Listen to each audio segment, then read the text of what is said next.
All right. Hello, everyone out there. My name is Magduit, and today I have a very special video, as it is my very first video. And yeah, I'm pretty excited. We're going to be going over some fun things today, but basically, I'm going to show you how to take this sound and turn it into this sound.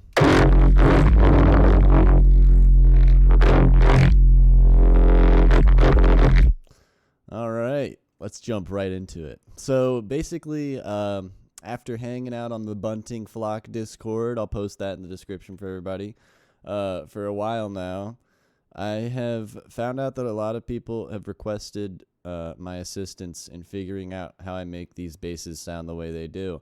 And I've definitely used a lot of different inspiration to get to the point where I am currently, but a lot of the things that I do can be replicated across all DAWs and don't require a lot of the software that I use. But I am going to be going over not only my my thought process and how I make all of this, but I am also going to be using some VSTs that you may not have. But don't be deterred, because a lot of these things are just preferential. So you can work with a lot of different VSTs, including ones that are, included with your DAW. So with all that being said, I'm here on FL20, my home, and I'm going to show you how I make these basses. So the first thing that I do is I set up Element Stereo on a mixer track. This is from Waves, but obviously you can use any VST that makes sine waves. I just prefer this one because it has both FM and this weird little sine mod knob that I really enjoy. So yeah, let's get into this. So in order to use Element in FL, I don't know if there are other situations outside of FL where this is a problem. You're going to have to set up a MIDI out. And basically, it's just a simple, VST that comes with FL. And it allows you to input MIDI into a selected MIDI port. So I have it selected on port 1, and I go back to Element Stereo and click on this little plug with a gear next to it, and it allows you to essentially select the input port, and that lets me play MIDI, and it will let me play this VST basically. So yeah, so basically what I do to start off is pick a note. So I'm going to pick F, because F notes are pretty fire, because they're F for fire, you know what I'm saying? No, let's go ahead and get a nice little low sub sine wave here. And let me just make sure I have the right pattern here. We need to get a new pattern. None of these old patterns, right? I just realized as well it has decided that it's going to keep FM on, but that's fine. We're going to need that anyway. Just want to make sure, yeah, this is the right octave. Yeah, you don't want to do anything down here. I mean, I guess you can. You can do stuff down there, but we're going to be worrying more about this here general range of sound. We'll make it like maybe that long. And something to keep in mind, so usually what I'll do is I'll designate a workspace for myself by, drawing in a highlighted area. But I will make sure to make this MIDI note longer than the designated area to start with, because I like to volume automate the beginning and the end of the waveform so that there are minimal amounts of clicks and things like that. You can obviously skip that step if you don't mind the clicking, especially because it's going to get distorted anyway. But for me personally, I just prefer automating that out. So yeah, let's go ahead and record some automation here. We're going to start off strong by essentially automating the go to 10 here, automating this little FM knob. We've got our sine mod where we want it. And this FM knob, let me just quickly delete the initialize control here. here we go, oscillator to FM, just so that way it doesn't accidentally move itself while we're trying to work with it here. So the FM knob essentially allows you to impart some movement into your sine wave. You can use a flat, regular old sine wave if that's what you want to do, like by all means, especially when you're starting out, it can be good to practice with. But I like that little bit of movement, so this little FM allows you to...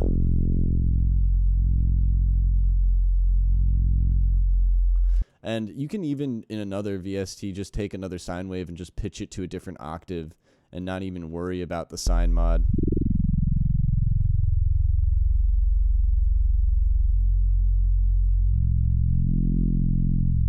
But I like the sine mod because it adds a little bit of randomness.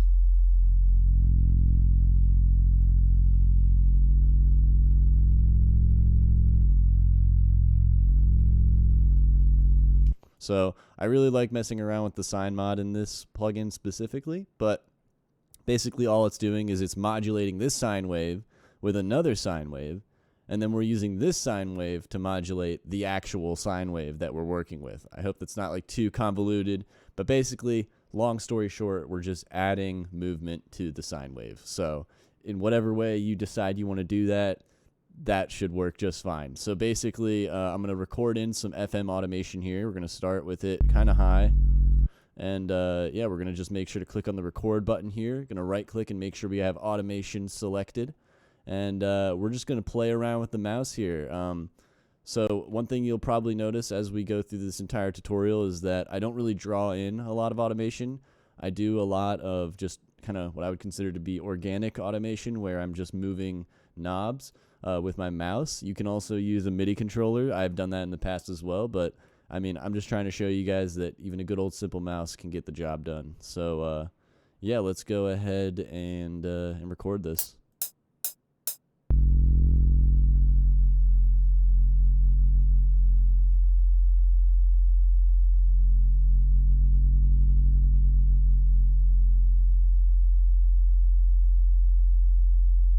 All right, there we go. Easy peasy, right? And you got the automation right there. It will record to whatever pattern you have selected. So I just used pattern 9, which is a new pattern, to record the automation. And then we're just going to render that. So I'm going to click the record button here at the bottom of my mixer track that I have element on. And I'm just going to press Alt-R on the keyboard, and it's going to render that as audio. And then we're going to delete that because all we need is the audio here. So the most important step to start off for me is automating this in with volume automation so that you essentially don't have any clicks. So you can hear the click at the beginning here. Volume automating this in removes that. And I'm sure you can do this in any DAW with whatever you're working with. And I do that at the beginning and at the end, because even at the end, you can hear, obviously the first click here, I'll move it back here. The first click, ignore, but the second click you'll hear. You hear that click as it cycles back around. I like to get rid of that as well. And you hear it's a smooth transition. Obviously, there is the first click when I press play. Just ignore that one, because that's because I'm starting not at a zero crossing. But just listen to the end of this and then the beginning when it wraps back around. It should sound nice and smooth, which it does. So I'm happy about that. And then I'll re-render that. So let's just go one last time. Since it's not linked to anything, I'm going to click on this to unarm the insert 10. I'm just going to arm my master fader and do the same thing, Alt-R, to render that out. And then we have a nice waveform that is, you know, faded on both sides, and it's got some movement, but you know, deep down inside, we know that it was a sine wave at one point. So maybe in a couple areas like here, we have it not FMing at all. So we still kind of have a few parts that are completely sine wave. But for the most part, it's a very weird sine wave with a little bit of movement in different areas. All right, so yeah, now we're gonna go and get into the thick of it. So once you have your sample that you're gonna be working with, and I highly recommend working with audio. You can work with MIDI if you so choose, but it's one of those things where once you have an audio file rendered, you know it's gonna be that way forever. Like I could play this a billion times over and over again, and it's gonna be the same exact sound. But with certain VSTs, especially if you have things like phase randomization, you're going to run into the issue of it not sounding exactly the same every single time. So this can basically just solidify what it is that you've done. So yeah, let's get into the thick of this. So basically, I have a scheme, and this is something that Bunting gave me the idea of. So shout out to Bunting, especially for a lot of the ways that I interact with some of these little bands here, as I call them.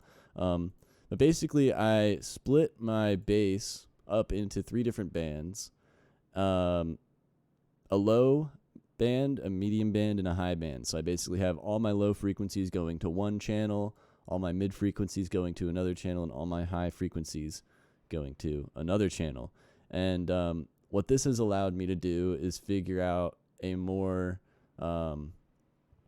precise way of distorting and modulating my sound. So what I do is I have a template for this, and I highly recommend if you do use this this format of sound design to set up your own template, because it will save you some time. But I'm going to show you how I originally made my template. So I have a bass in patch area where basically I'm taking this sound and I'm routing it to the input of this track.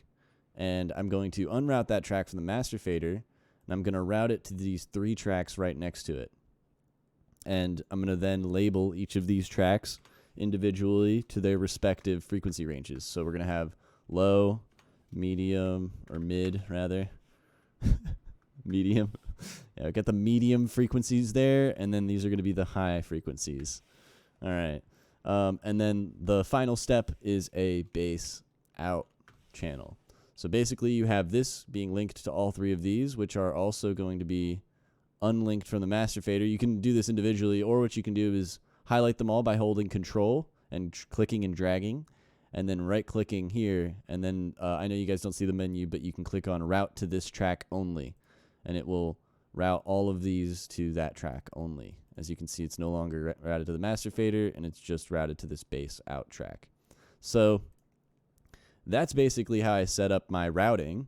Then I go in and I take a parametric EQ2. You can take any kind of EQ. You can also use filters, like you could even put a Riff Filter on here or any kind of filter. That would also work, but I personally use parametric EQ2, as it is not only stock, but allows for a little bit more precision in some cases. And I click on presets, and there's a preset called 20 hertz plus 18K hertz cut. And basically what this does is it gives you a little preset here where you can just easily kind of have, like, you know, a very hard steep cut, and it's just 2 low pass, like 1 low pass and a high pass basically. And what I'll then go and do is give this sound some mid and high range frequencies, because as it is right now, it's pretty much just all low frequencies. So what I'm going to do, just to make this process of setting this all up easier, and again, once you set this up for the first time, you should save it, because it'll just save you so much time. I'm going to add a Saturn to add some saturation to it. So I'm just going to set this to warm tube and turn it up. And I'm also going to add a corrosion. If you're on Ableton, erosion does a very similar thing. And that's basically just going to add noise. So I'm going to add noise to it as well as saturation. One thing you can also do that I actually forgot about, and I'm just going to throw this out there, when you are making your original sound in whatever VST you've decided to make it in, there is usually a noise section that you can also turn on if you want to add noise to your bass that way. But for right now, I'm just going to use corrosion and just add noise like that. So basically, once that is set up, you go to your parametric EQ2 that you've set up with the proper preset, the 20 hertz, 18K hertz cut. And for the low end, for example, we're going to essentially kind of dial in the low end that we want for this sound. So we're going to basically just kind of ear it and listen. Usually I end up making it around like 250 to 300 hertz, but I usually try and also adjust these every single time I make a new sound, because sometimes when I start with an original waveform, it ends up sounding different than the last one. So I try and accommodate for that. But yeah, let's go ahead and dial these in.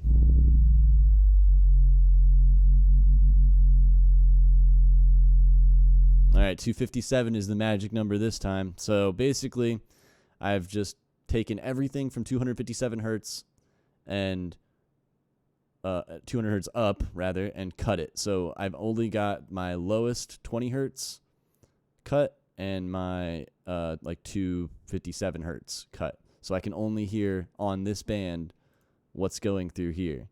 And what I'll do is I'll click the little drop down menu here, and there's a little thing that says save preset as, and I'll click and drag that, basically duplicating it, and put it at the end of the effects chain as well. So that way, if I do happen to do any kind of modulation or distortion or anything in this channel, it will not only cut the frequencies on the way in, but it'll also cut the frequencies on the way out. And sometimes you don't have to do this, but I find that it helps me, again, just maintain control throughout my entire sound. So once you have one of these set up, you can copy the knob. You can right-click on this knob and do copy value, and you can basically save that value and do the exact same thing with clicking and dragging the save preset as to the next channel. And now we're on the mid channel, so I'm going to unsolo the low channel, and I'm going to solo the mid channel here. And something to keep in mind, you are going to need to make sure that both your bass in and bass out are enabled, or else you won't be able to hear anything. So just, make sure they're enabled, and then you can still hear. So yeah, we're going to do the same thing here, except what we're going to do for the frequency on the bottom end is we're going to right-click and paste value. And what that's going to do is it's going to snap that bottom frequency to the exact same frequency that we had on the high cut on our low end one. So let me just go back to here. And we're just going to, again, ear it, listen to it, figure out where we want our mid-range to stop and where we want our high range to begin. So let's go ahead and do that.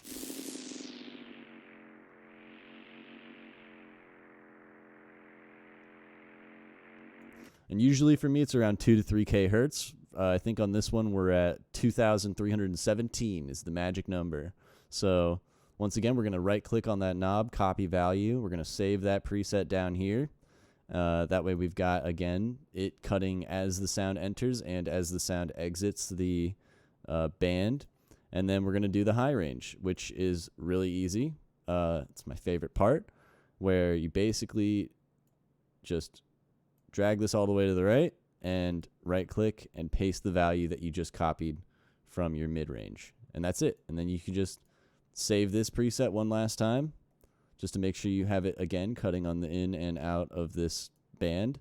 And that's basically how you set up your EQing, and or more appropriately filtering, because you are cutting these frequencies out. And it's essentially doing what OTT does or a multiband compressor does, but instead of it being a compressor, this is more of a multiband effects chain. And yeah, so that's basically what we're doing here. So I'm going to actually delete corrosion now, because we don't need that noise on the entire sound anymore. And I am going to leave Saturn on the beginning. I usually do this just because, for me, I love the sound of Saturn. I like the different options that it has, and you can always change this. But yeah, I usually use warm tube and just give it a decent bit of saturation. You can use any kind of saturator, but my main point is just add some saturation as it's entering these three bands. And then for the last and final step, to just set up your template, I usually put a riff right at the end. You can use any kind of limiter or soft clipper, but I use riff because I like that you can adjust the harshness of the clipping and the intensity of the limiter by just clicking this button. Plus, more often than not, since we're distorting the bass anyway, having a little bit of extra light distortion at the end doesn't really hurt. And having this drive knob to be able to really kind of dial in the loudness is very helpful for me. So I'm just going to make sure that, you know, it's not too loud, but yeah, so we've got something to work with here. That's basically how I would set up, that's how my template is set up. So basically I've just got this all ready to go. The bands are split up. The only thing that I usually do is I have this bottom one here deleted in my template. And then because what I usually do is I, again, go back in and make sure that this is, let me just copy this just so I don't lose it. I will go back in and dial this in separately every single time. That might be a little bit overkill, but for me, it's necessary in the way that I make my bass sounds. So, yeah, once you have all that set up, the real fun begins. So we've got our sound. But, you know, it's obviously a very squishy boy. There's not a lot of high frequencies.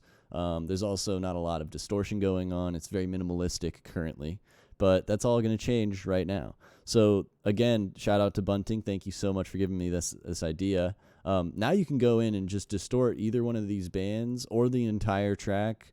Or you can filter each one of these bands or add... anything really. You can just do so much stuff, and I'm just going to show you what I normally do.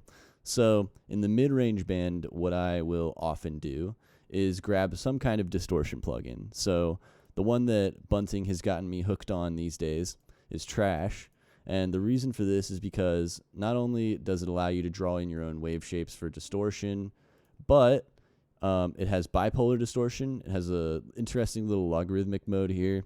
And it's also got a multi-band distortion built into it. And this is something that Rift has as well. So if you have Rift, you can do that.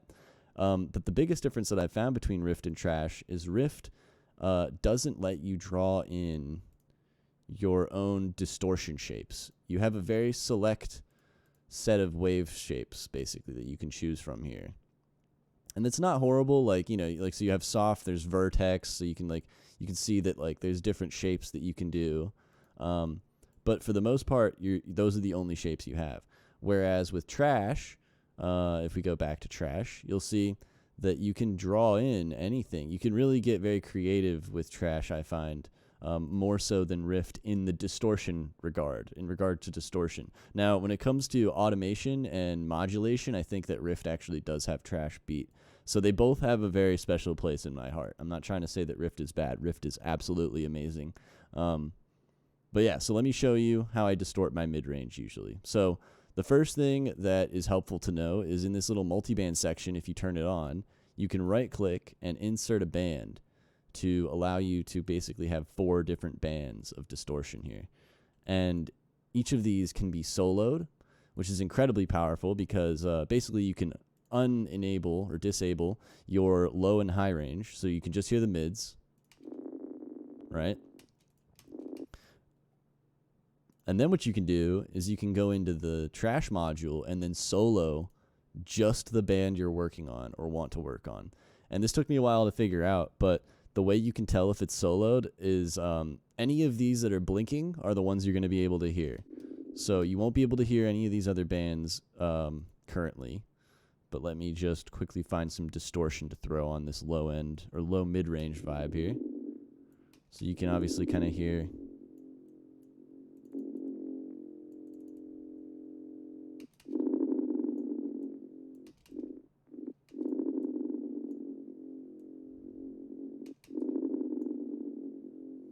Okay, now let's solo this other band and work on here. And I can enable this band or disable this band by just clicking the solo button again. So I'm going to click this one again just to make sure that it's not soloed. And now we're just going to be listening to this band. And let's go ahead and maybe use, I don't know, let's go back to Distort. Maybe there's something in here we can find. Nasher. That sounds fun.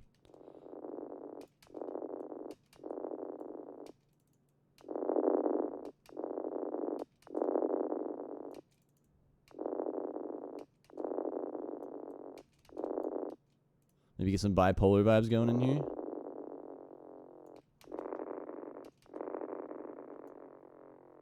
we go. maybe A/B the logarithmic mode there, see if we get anything beneficial from it. Didn't seem like we did, so I'm just going to leave it. So on to the next band, and I'm just going to go through each band individually here and make sure that they sound exactly the way I want them to sound. So let's do maybe Impaler.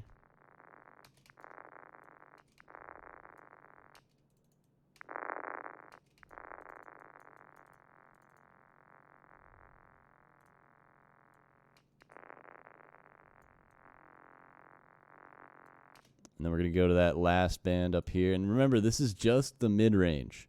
So we're not even touching the high end or the low end right now. We're really just focusing in on that mid-range of the bass right now. So, yeah, let's go to this band here, and let's see what we got. Not a whole lot of anything. It's fucking dead over here. Let's get some more intense stuff going.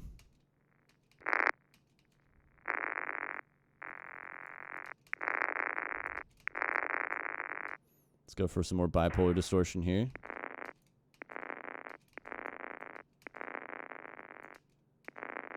Okay, and then if you unsolo them all, you can hear them all together.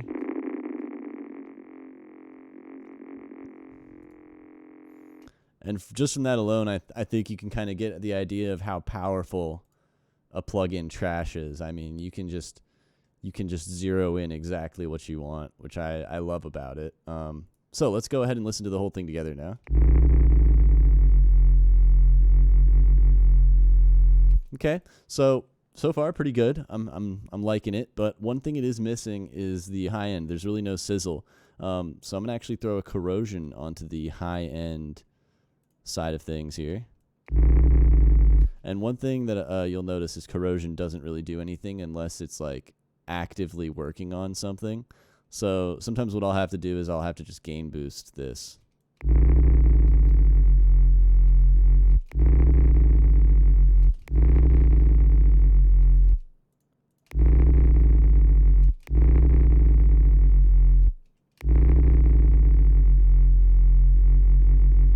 And this is another reason why I highly recommend that you get noise in your sound in your VST. I definitely forgot that step here, but it's whatever. I'm sure it'll turn out just fine. So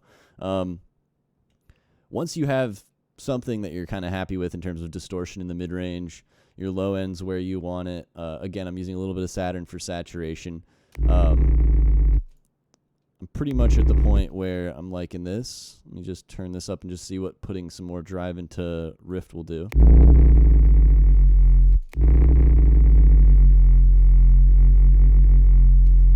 Word. So that's nice and loud, nice and round, nice and fat. We're going to go ahead and render that. So I'm going to do the same thing, click on the record button for the track that I want to render, and I'm going to press Alt-R. And now we've got this bad boy. And once again, so the clicks are always something that just keep coming back. It's just the way it is. You can always just re-render it. That's sometimes what I will do a lot of the time. But I'm weird like that. You also don't have to. Sometimes the clicks are preferable, and you want to have that little bit of almost like a kick transient to your sound. So it's really more of a artistic preference than anything else. There we go. So I'm going to go ahead and render this out. Once again, go into the master fader, Alt-R, just to smooth that bad boy out again on the edges. Sounds great. All right, so, and now we're going to go ahead and just re-link it to this bass in by pressing Control-L for FL users. Just makes it easier. You just make sure you have your sample selected, and you go to the track you want to link it to, and then Control-L. And yeah, we're going to turn off a lot of these distortion modules and saturation things, and might keep corrosion on for now. Another thing you can use for high-end sizzle, which I've grown to love, is Faturator. Because Faturator has this special little knob here called Stereo Turbo, and it just adds so much width to like your entire high end. It's awesome. It's one of my favorite plugins, high key. So yeah, Faturator. Let me just quickly turn down my riff distortion. Make sure it's not too loud here.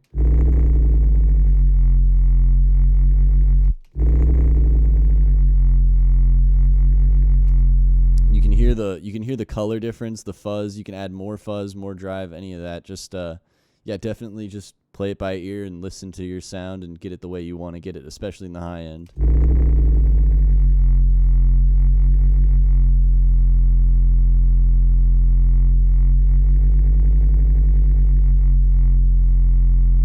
All right, so this is pretty much ready for some filtering, I think. So let's go ahead and try that. So you have options here. When it comes to peak filtering, I will usually just peak filter from the bass in. You can peak filter anywhere, quite frankly. You can even just peak filter on the mid or the high, but I prefer peak filtering on the bass in because it allows you to just mash the entire sound up. Like it's the whole entire frequency range. And my favorite filters right now are the Riff Filter light filters, because they're just so aggressive. Their resonance peaks that you can get on these are just insane. So it allows you to really get some aggressive filtering with very little effort. Because I don't even have the resonance peak to like 40%, and it's already just it's mashing it. So let's go ahead and just do some recording of automation here, making sure automation's selected. And once again, for FL users, if you guys are wondering why I'm making these patterns bigger than the workspace that I'm in, the main reason for that is because the very first thing you do, if you make this pattern just as big as the workspace that you're in, it sometimes will not record that very first thing that you do. And to me, that's actually like really important. So I try to make sure that the pattern is just bigger than the workspace, because then I don't have to worry about it not recording anything.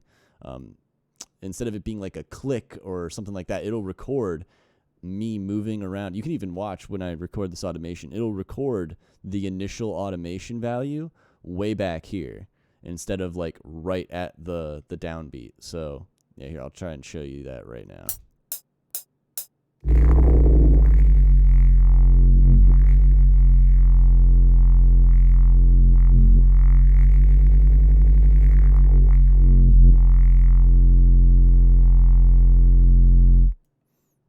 So as you saw when I was moving it around, look, it even recorded that little bit of movement there before that downward motion that I did. And to me, that's really important. Again, it's all artist preferential stuff, but I really like to make sure that everything that I did is recorded exactly the way that I did it. And sometimes if you have your pattern starting here, it won't do that. So it's just a reason why I make my patterns bigger than my workspace here. So yeah, so we got a nice little peak filter sound going on there. And as you can see, since we're running it through Rift or some kind of limiter, it doesn't have to be Rift, but because we're running it through some kind of limiter, it doesn't matter if this sound is peaking above 0 or, you know, clipping. Like right there, it doesn't really matter, because at the end of the day, we're limiting it. The output, it doesn't even get above 3, and that's what matters. So when it comes to a lot of the stuff in here, don't be afraid to like push things to the limit. In fact, with Trash, and this is again courtesy of Bunting, something that you can do in Trash as well. Trash has a built-in limiter. So I'll use a new instance of Trash here just because I want to keep those settings the way they are. But yeah, if you go into Trash and try to maybe drive it with something,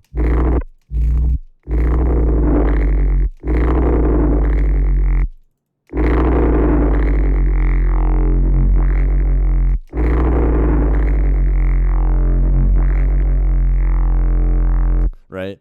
You can totally just gain boost it right into Trash. If I could find my gain knob from kilohertz. There we go. All right, so you can literally just boost it, and it doesn't matter.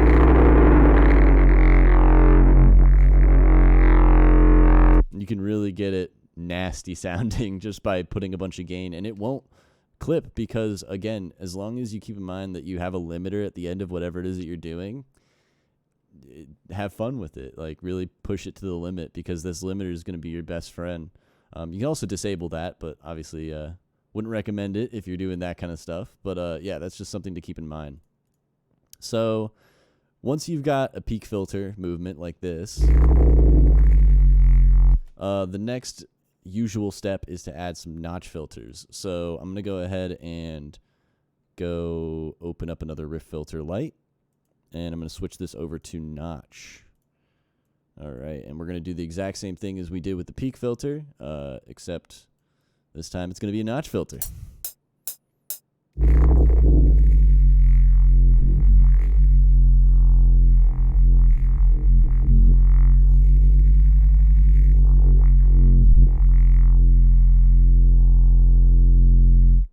So as you saw, whenever I dipped the notch filter below, like the 300 hertz range, it kind of cuts out the sub bass frequencies. And it's incredibly useful, but it's also something just to be cognizant about. Like when you do move that filter into this region of the frequency range, it's going to cut out all of those low ends. So you just want to make sure, don't camp too much in this area. I guess you can, but again, it's one of those things where just be cognizant of the fact that whenever you move that notch filter down there, it's gonna cut out a lot of the low end. Now, a way to avoid that, if you really want to have fun and just go crazy with it without cutting out any low end, is to add a riff filter on your mid band. You got the reason why I set all this up in the first place is because I wanted to be able to just do really intense stuff and then not worry about affecting certain parts of my sound. So more often than not, when it comes to bass and designing bass, you want to leave the low end alone as much as possible. Not all the time, because again, that notch filter hitting the low end can sometimes be preferable. But most of the time when you want that like bass to hit, you need that low end in order, and it needs to be clean. It can't be like super phasey and things like that. Like it usually makes it less impactful. So it's just something to keep in mind. But yeah, you can just put this on your mid range, and fuck it, we'll just add another notch real quick.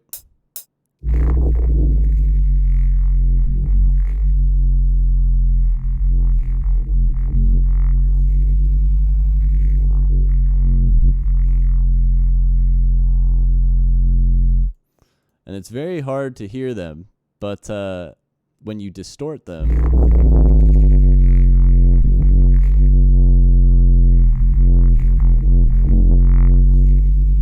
they're a lot easier to hear. And one of the most important steps of Neuro-based sound design, at least for me, is this process of re-rendering and then reworking it and basically relinking it to your bass in and disabling all of this previous stuff or keeping it enabled. I mean, heck, you can always just rerun it through everything that you've done already, which is something that I do with my older projects as well. Like I'll take an old sound that I've made. Let me just find some here. I'll take an old sound that I've made and just click and drag it out, and I'll run that through this whole effects chain, right? So you can do that as much as you want as well. Don't be afraid to just mix things up. The key is to just keep growing your sound and keep like searching for places where you can improve the sound that you've been working on. Because quite frankly, even these quote unquote, I would say finished projects that I've worked on can always be improved. You can always just keep going. And really what it comes down to is just making it more distorted and adding more harmonics, and then using these filters to take those harmonics back away and then re-distort everything. So another nice little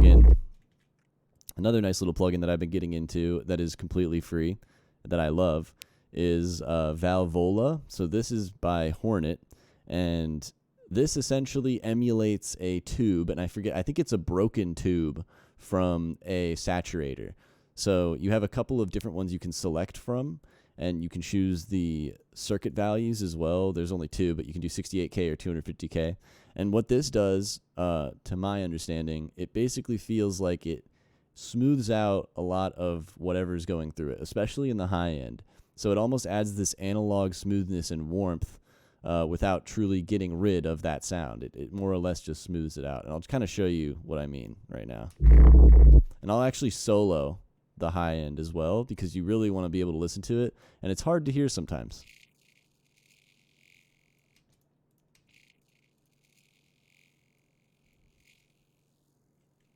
So this is without,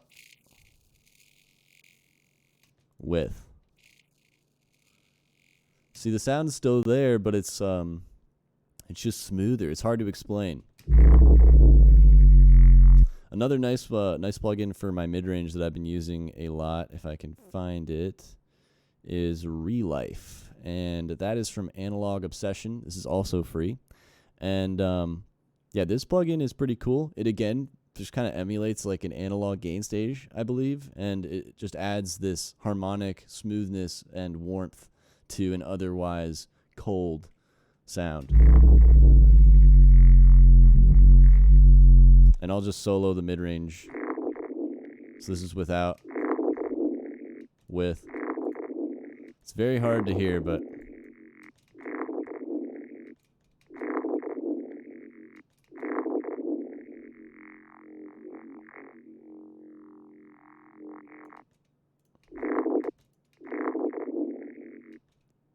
it's subtle. But trust me, it adds, like, I'm sure if you're on a phone speaker, you'll probably hear none of that. But if you got some nice headphones, or even just regular headphones, I'm sure you'll be able to hear there's this warmth that is added.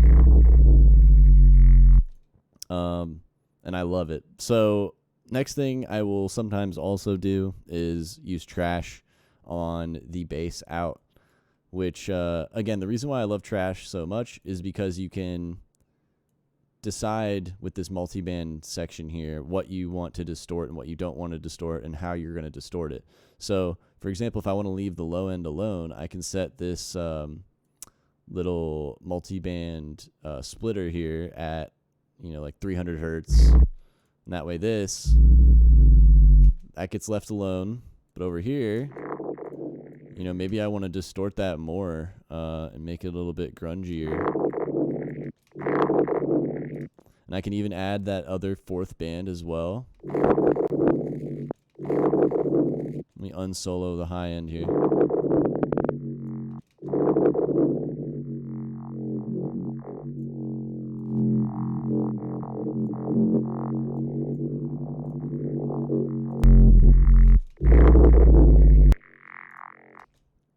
Maybe we'll do some elastic trash.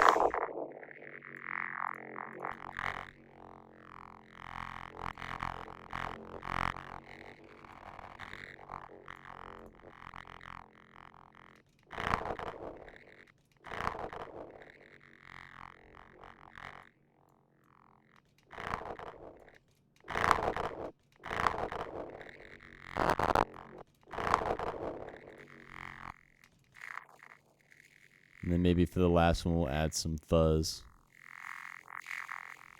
Just to bring out some more of that high end. And then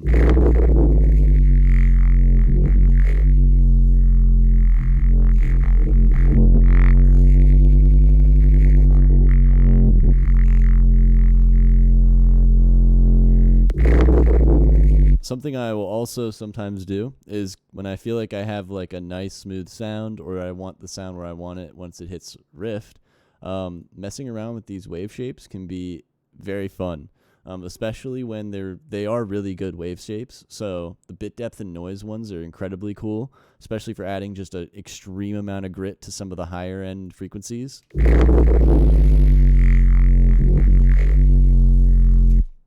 And yeah, I mean, you can even do noise, like the optical one I love.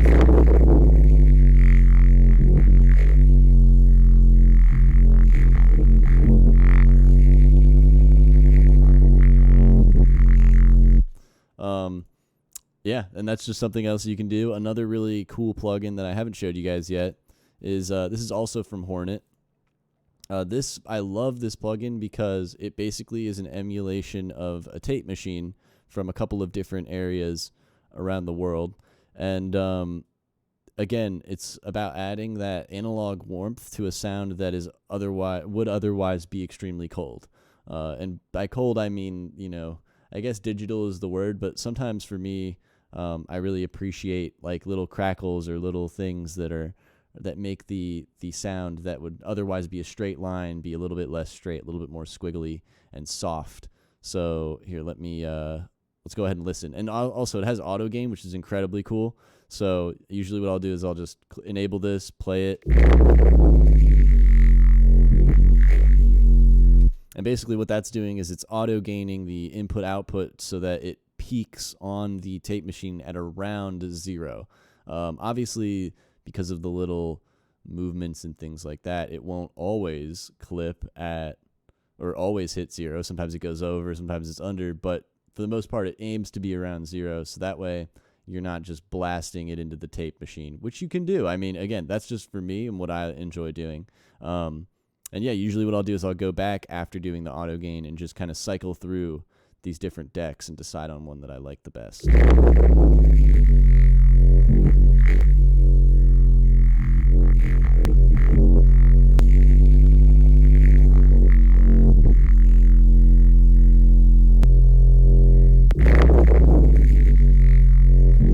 I like that Swiss 30 IPS. It sounds nice.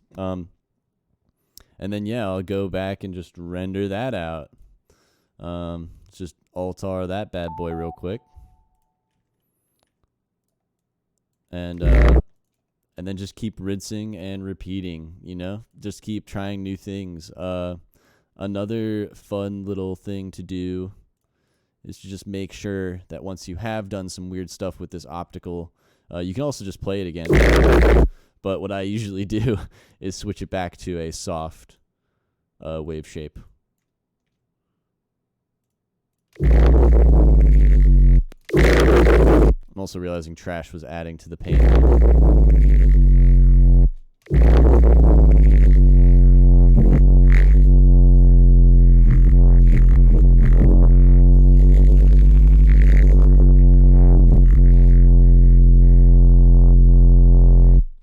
And yeah, that's like basically it. I mean, I think you guys get the idea. I try to leave the low end alone as much as possible.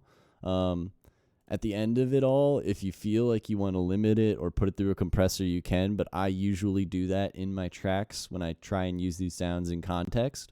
So more often than not, when I get to that stage, I'll just, like when I get to this stage rather, I'll just, export this out, make it unique as sample, save it as something, and then call it. Because then during my mixing, or not just mixing, but when I, again, use it in context, I'll put one big compressor or one big limiter over top of all of the different basses inside of my tracks. So yeah, I hope this video wasn't too long or too painful to watch. It's definitely something new for me, but I wanted to go through my my workflow and show you all how I make my basses and why I have so much fun doing it.